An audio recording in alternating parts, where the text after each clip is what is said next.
আৰু মহাপুৰুষৰ ধৰ্ম আগবঢ়াবৰ কাৰণে আহোৰাত্ৰি তথা দিনে নিশাই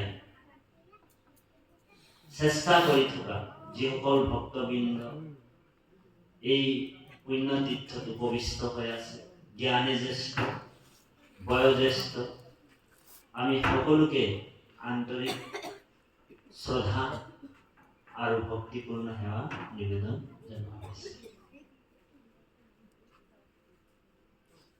ভগৱানৰ বিশেষ কৃপা যেতিয়া হয় তেতিয়া মনুষ্যই ভকতৰ সংগ লাভ কৰে বুলি ভাগৱতত উল্লেখ আছে। যেতিয়া জীৱৰ প্ৰতি ভগৱন্তৰ দয়া উপজে আৰু সেই দয়াৰ ভগৱন্ত কৃষ্ণৰ কৃপাত জীৱবিলাকে সৎসং লাভ কৰিবলৈ সুবিধা পায় বুলি কৈছে।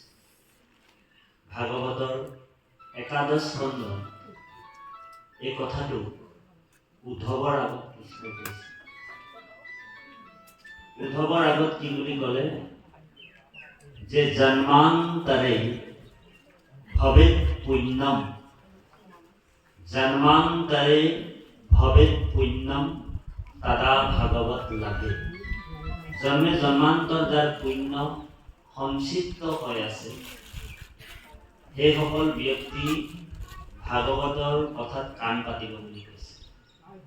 গতিকে আপোনা হওক মহামহন্ত, গুৰুজনাৰ শুদ্ধ সেৱক, আপোনা হ'ব সৰ্বজানন্তা, আপোনা হওক সকলো জানে, আপোনা হওক জনা কথাবিলাককে আমি মনত পেলাই দিবৰ কাৰণে আমাক নিমন্ত্ৰণ কৰা হৈছে। আপোনালোক নজনা একো নাই। ভগৱান কৃষ্ণই গীতাত অৰ্জুনক কৈছে, হে অৰ্জুন, যিজন বোলে মোক জানি ল'লে তাৰ আৰু এটা আখৰ নাজানিলেও হয় বুলি কৈছে। যি মোক চিনি পাই গ'ল তেওঁ আৰু জানিবলৈ বাকী নাথাকে।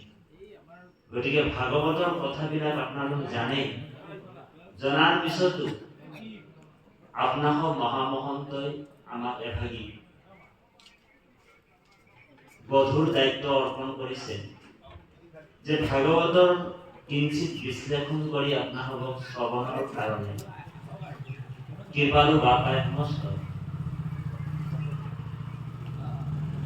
ভাগৱত বা ভগৱন্তৰ গুণনাম যশ কীৰ্তন মহিমা কোনেও কৈ শেষ কৰিব পৰা বস্তু নহয়। ভাগৱতৰ বোলে ভগৱন্তৰ মহিমা কোনেও কৈ শেষ কৰিব নোৱাৰে। এই কথাটোকে উগ্ৰশ্ৰৱা হতে শ্ৰৱণ শক্তি উগ্ৰ হোৱাৰ কাৰণে উগ্ৰশ্ৰৱা নাম পাইছে।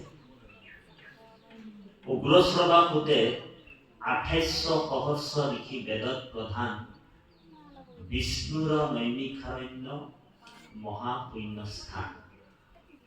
ভাগৱতৰ দ্বিতীয় বক্তা হিচাপে যেতিয়া বহিলে আসন গ্ৰহণ কৰি তেতিয়াই উগ্ৰশ্ৰৱা হতে কৈছে যে সাৱশেষে কথা কোনে কহিবাক পাৰে।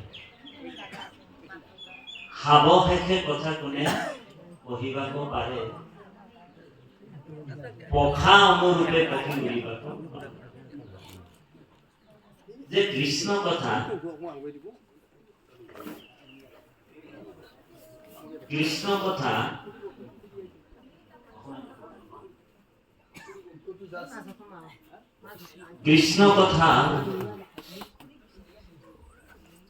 কৃষ্ণৰ জন্ম লীলা ৰহস্যবিলাক ইমানেই বেছি আছে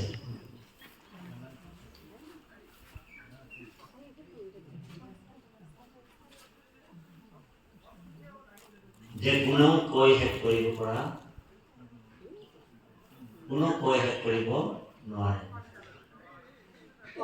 অনন্ত স্বৰূপে ভগৱান নিজেও যদি ভগৱানৰ মহিমাবিলাক কৈ থাকে অনাদিকাললৈকে, তথাপি কৃষ্ণ কথা, কৃষ্ণৰ জন্ম ৰহস্য কৈ শেষ কৰিব নোৱাৰে।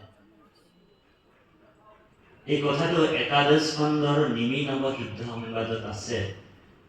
দ্ৰুমিল সিদ্ধই নিমি ৰজাক যেতিয়া প্ৰশ্নৰ 9টা প্ৰশ্নৰ উত্তৰ দি আছিলে, তেতিয়াই দ্ৰুমিলে কৈছে, দ্ৰুমিল ৰজাই, এই নিমি ৰজাই, যে কৃষ্ণৰ জন্মলীলা ৰহস্যবিলাক কৈ শেষ কৰিব পাৰে নেকি কেনেবা? তেতিয়া দ্ৰুমিল সিদ্ধই কৈছে, এৰাম দুৰ্মিল বদতি ৰাজা অশুনানি মীৰায় ঈশ্বৰ কৃষ্ণৰ জন্ম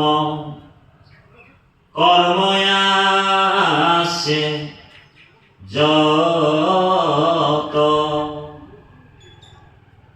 এ ৰাম শত কোটি জনমত কোনে কহি পাৱে অন্ত সহৰ্ষ বদনে যদি কহন্ত অনন্ত